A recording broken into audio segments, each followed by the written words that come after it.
Imaginez une femme qui rejette un homme riche et puissant pour tomber amoureuse d'un inconnu ramassé dans un caniveau. Ce qu'elle ignore? Cet homme est bien plus qu'il n'y paraît.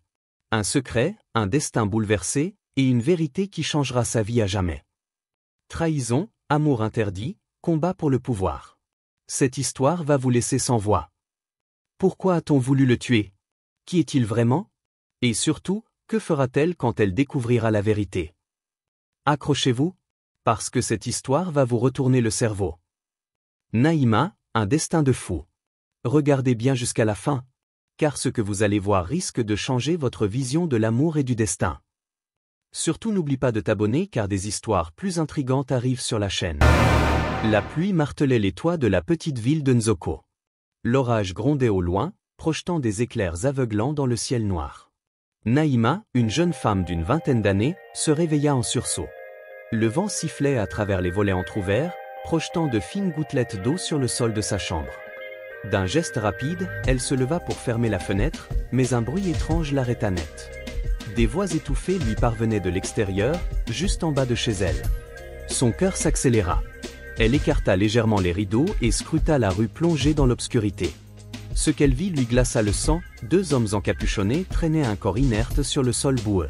« Dépêchons-nous, avant que quelqu'un ne nous voie », murmura l'un des hommes d'une voix rauque. « On doit lui faire payer lentement. Notre patron veut qu'il souffre. » répondit l'autre. Naïma porta une main à sa bouche pour étouffer un cri. Son sang se glaça quand elle vit l'un des hommes sortir une corde et attacher les poignets et les chevilles du malheureux. Son cœur tambourinait dans sa poitrine. Ne traînons pas, balançons-le dans le canal et disparaissons. Le canal. À cette période de l'année, les pluies diluviennes transformaient ce fossé en torrent impitoyable. Si cet homme y était jeté, il serait emporté en quelques secondes. Naïma hésita. Devait-elle crier? Courir chercher de l'aide? Mais il était trop tard. Les inconnus balancèrent le corps ligoté dans les eaux en furie. Un frisson d'horreur lui parcourut l'échine tandis qu'elle regardait l'homme sombrer dans l'eau sombre et tourbillonnante. Les deux assaillants disparurent rapidement, leurs ombres se fondant dans la nuit. Naïma resta figée un instant. Puis, sans réfléchir, elle attrapa une lampe torche et se précipita dehors sous la pluie battante. Une course contre la mort. Les rues étaient désertes. Les rares lampadaires encore allumés projetaient une lumière blafarde sur les flaques d'eau. Le bruit de la pluie résonnait contre les toits de tôle. Arrivée au bord du canal, Naïma pointa sa lampe sur l'eau tumultueuse. Son regard fouilla la surface agitée, mais elle ne vit rien. Elle se mordit les lèvres, son cœur battant à tout rompre. Non, il ne peut pas être parti si vite. Elle longea le canal en courant, ses chaussures glissant sur la boue. Soudain, un gémissement lui parvint à travers le vacarme de l'eau. Là, à quelques mètres d'elle, une silhouette se débattait faiblement, à moitié immergée dans l'eau. « Tiens bon !» cria-t-elle en s'approchant. Elle tenta d'agripper son bras, mais il était glissant et froid comme la pierre. L'homme tremblait violemment. Ses yeux mi-clos semblaient vides de toute force. Naïma tira de toutes ses forces, mais il était trop lourd pour elle. Le courant le tirait peu à peu vers le large. « Non, non, non, pas question !» s'exclama-t-elle. Sans hésiter, elle bondit dans le canal. L'eau glaciale la frappa de plein fouet, lui coupant le souffle. Sa lampe torche tomba dans l'eau et disparut aussitôt. Elle agrippa le col détrempé de l'homme et tenta de le hisser hors de l'eau. Mais elle manquait de force. Il fallait de l'aide. Elle sortit de l'eau en haletant et courut à perdre haleine vers sa maison. Un sauvetage risqué. « Ouvre la porte, vite !» hurla-t-elle en tambourinant contre celle de son frère. La porte s'ouvrit sur Tarek, son frère cadet, les yeux encore embués de sommeil. « Qu'est-ce qui se passe, Naïma ?» demanda-t-il en bâillant. « Il y a un homme dans le canal. Il est en train de mourir. Viens vite !» Sans poser de questions, Tarek attrapa un manteau et la suivit en courant. Lorsqu'ils revinrent sur place, l'homme flottait encore, mais il semblait à bout de force. « Accroche-toi à mon bras !» cria Tarek en descendant prudemment dans l'eau.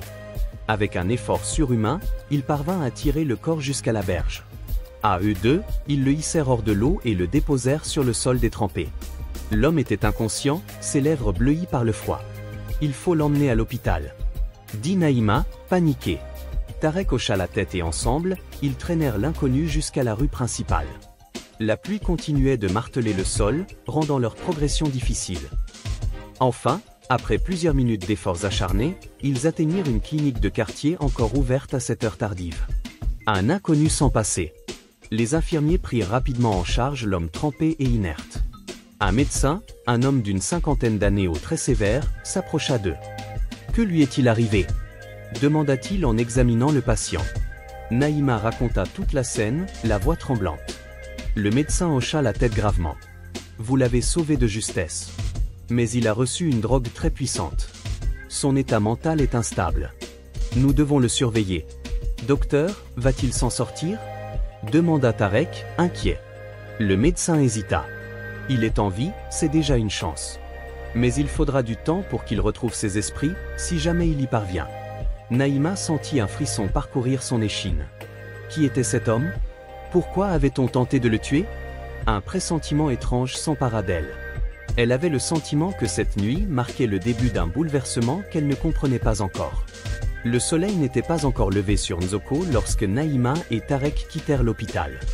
Les rues humides luisaient sous la lueur des lampadaires. Malgré l'épuisement, Naïma ne parvenait pas à se détacher de ce qu'elle venait de vivre. Cet inconnu, pourquoi avait-on voulu le tuer ? Qui était-il vraiment ? Tu crois qu'il va survivre ? Demanda Tarek d'une voix lasse. Naïma hocha lentement la tête, mais au fond, elle n'en était pas sûre. « Je l'espère », murmura-t-elle. Lorsqu'ils arrivèrent chez eux, leurs parents étaient déjà réveillés. Leur mère, Madame Aïcha, les attendait, les bras croisés, l'air inquiet. « Où étiez-vous » lança-t-elle d'un ton sec. Naïma et Tarek échangèrent un regard. Fallait-il tout raconter ? On a aidé quelqu'un, dit Naïma prudemment. Quelqu'un ? En pleine nuit sous la pluie ? Maman, c'est une longue histoire, souffla Tarek. Et votre père qui vous cherche partout ? Le bruit d'une porte qui claque retentit. Leur père, Monsieur Amadou, entra dans la pièce, l'air grave. Expliquez-vous immédiatement. Naïma prit une profonde inspiration et raconta tout. Le corps dans le canal, la drogue, l'hôpital. Plus elle parlait, plus ses parents échangeaient des regards troublés. Lorsque Naïma eut terminé, un silence pesant s'installa. Vous avez pris un énorme risque, finit par dire leur père. Le ton de sa voix trahissait une inquiétude inhabituelle. Mais ce n'était pas un inconnu ordinaire, ajouta leur mère d'une voix tremblante. Naïma fronça les sourcils. Comment ça ? Madame Aïcha échangea un regard avec son mari. J'ai entendu des rumeurs. Une disparition récente. Quelqu'un d'important. Naïma sentit un frisson la parcourir. Et si cet homme était lié à quelque chose de bien plus grand qu'elle ne l'imaginait ? Dans l'ombre du palais. À plusieurs kilomètres de là, dans un palais doré surplombant la ville, le prince Saïd se regardait dans un miroir, un sourire satisfait aux lèvres. Ses vêtements luxueux étaient impeccables, et sa couronne miniature brillait sous la lumière tamisée. Un coup discret à la porte interrompit sa contemplation. « Entrez », ordonna-t-il. Un homme vêtu de noir, le visage partiellement dissimulé par une capuche, pénétra dans la pièce. Moussa, l'un des hommes de main du prince, s'inclina légèrement. « Mission accomplie, Votre Altesse. » Le sourire de Saïd s'élargit. « Il est bien mort ? Nous l'avons fait souffrir comme vous l'avez demandé, puis jeté dans le canal. Personne ne l'a vu. » Saïd éclata de rire et s'approcha de son bureau. Il ouvrit un tiroir et sortit une liasse de billets qu'il jeta sur la table. « Prenez votre récompense. Vous avez bien travaillé. » Moussa attrapa les billets, mais son regard trahissait un doute. « Un problème ? » demanda Saïd en arquant un sourcil. « Juste une question, mon prince. Pourquoi avoir éliminé votre propre frère ?» Le sourire du prince s'effaça immédiatement. « Parce que c'était lui ou moi. » Son regard s'assombrit. Le roi et la reine l'ont toujours préféré. Il devait être couronné dans quelques jours. Mais ce trône me revient de droit. Je ne laisserai personne me voler ce qui m'appartient. Moussa hocha la tête et recula prudemment. Compris, mon prince. Bien. Maintenant, disparais avant que quelqu'un ne nous voie ensemble. Moussa s'inclina et quitta la pièce en silence. Saïd se tourna vers le miroir et passa une main dans ses cheveux. Le royaume est à moi, maintenant, murmura-t-il. Il ignorait encore qu'il venait de faire une terrible erreur. Le lendemain matin, Naïma retourna à l'hôpital. L'homme qu'elle avait sauvé était toujours inconscient, mais son état semblait stable. Elle s'approcha de son lit et observa son visage.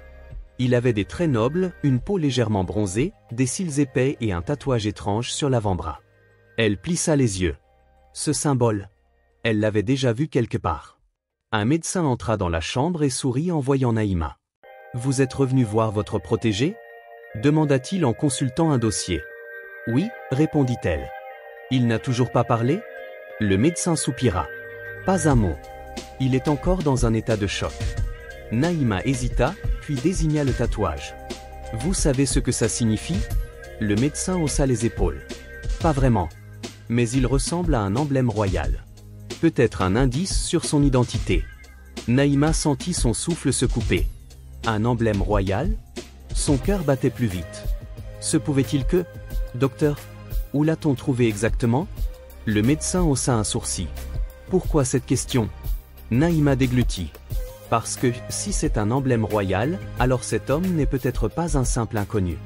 Un silence pesant s'installa.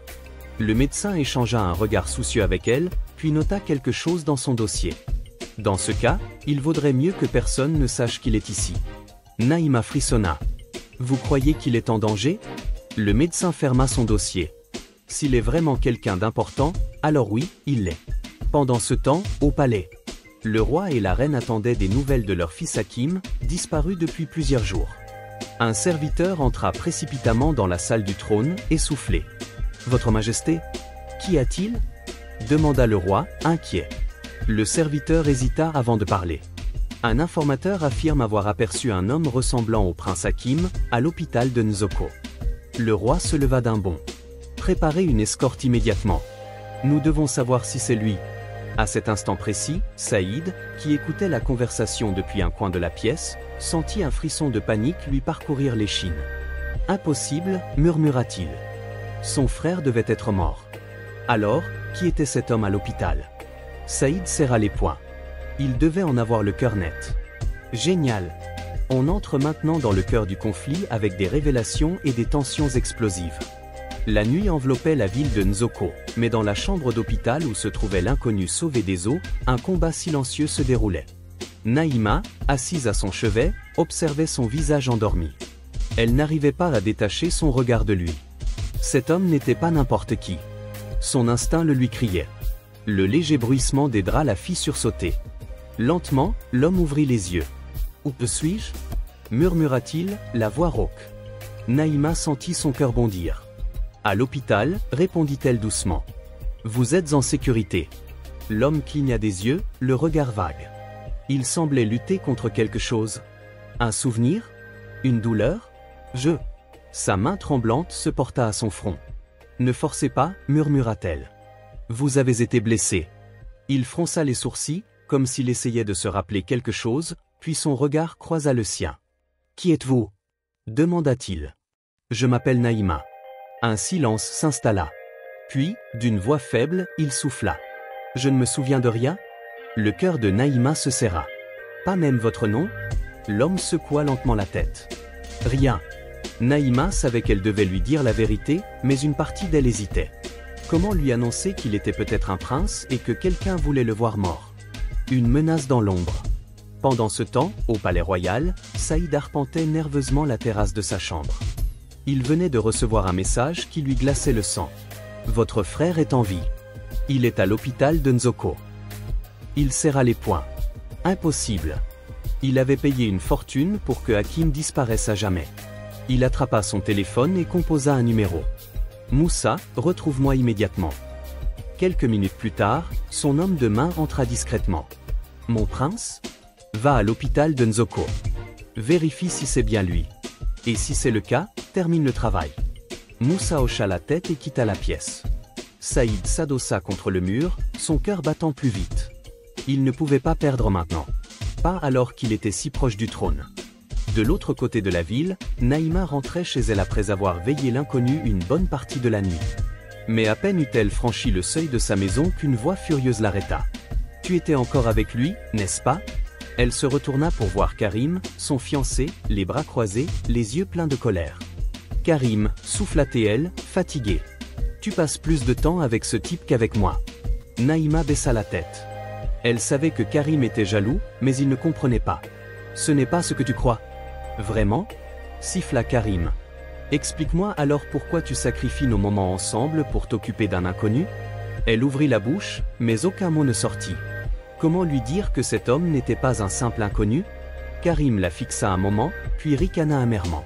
« Tu es en train de tomber amoureuse de lui, n'est-ce pas ?» Naïma resta silencieuse. « Incroyable !» Karim secoua la tête. « On devait se marier, Naïma. »« Je sais, » murmura-t-elle. « Alors choisis. » Son cœur rata un battement. « Choisis entre lui et moi. » L'attaque. Le lendemain matin, à l'hôpital, l'atmosphère était lourde. Hakim, car c'était bien lui, même s'il ne s'en souvenait pas, commençait lentement à récupérer des forces. Naïma était à son chevet quand un bruit étrange attira son attention. Un cliquetis. Une porte qui s'ouvre doucement. Elle tourna la tête et vit une silhouette entrer discrètement dans la pièce. Un homme vêtu de noir. Son sang se figea. Quelque chose clochait. L'homme avança lentement vers le lit, une seringue dissimulée dans sa main. Naïma comprit immédiatement. « Non !» hurla-t-elle. Elle se jeta sur lui au moment où il levait la seringue. L'homme grogna et tenta de la repousser, mais elle s'accrocha à son bras de toutes ses forces. Hakim, bien que faible, se redressa avec difficulté. « Qu'est-ce qui se passe ?» murmura-t-il. Moussa, car c'était lui, tenta de lui planter la seringue, mais Naïma le repoussa de justesse. La seringue se renversa sur le sol, son liquide s'éparpillant sur les carreaux blancs. La porte s'ouvrit brusquement et une infirmière entra, alertée par le bruit. Moussa jura entre ses dents et s'enfuit en courant. Naïma, tremblante, s'effondra sur une chaise. Hakim la fixa, les yeux écarquillés. « Quelqu'un veut ma mort ?» Naïma reprit son souffle, puis hocha lentement la tête. « Oui. » Le début de la vérité. Quelques heures plus tard, la police arriva à l'hôpital. Mais Moussa avait déjà disparu. Hakim, toujours sous le choc, tenta de rassembler ses souvenirs. Naïma s'assit près de lui. « Il faut qu'on sache qui vous êtes. » Elle prit une photo de son tatouage et l'envoya à un contact qui travaillait dans l'administration royale. Quelques minutes plus tard, elle reçut un message. Ce symbole appartient à la famille royale. Il est porté par le prince héritier. Le souffle de Naïma se coupa. Elle regarda Hakim, qui l'observait avec inquiétude. « Qui a-t-il » demanda-t-il. Elle inspira profondément. « Je sais qui vous êtes ?» Un silence tendu s'installa. « Vous êtes Hakim, le prince héritier du royaume. » Les yeux de Hakim s'écarquillèrent. « Quoi ?» Il semblait abasourdi, perdu. Mais avant qu'il n'ait pu poursuivre leur conversation, la porte s'ouvrit brusquement. Cette fois, ce n'était pas un assassin. C'était le roi en personne, accompagné d'une escorte armée. La reine, derrière lui, porta une main tremblante à sa bouche en voyant Hakim. « Mon fils ?» Hakim cligna des yeux. Naïma lui serra doucement la main. « Vous êtes enfin chez vous. » Mais elle savait que tout n'était pas encore terminé. Il y avait encore un traître à démasquer. Parfait. Voici la partie 4, où les masques tombent et les tensions atteignent un point de non-retour.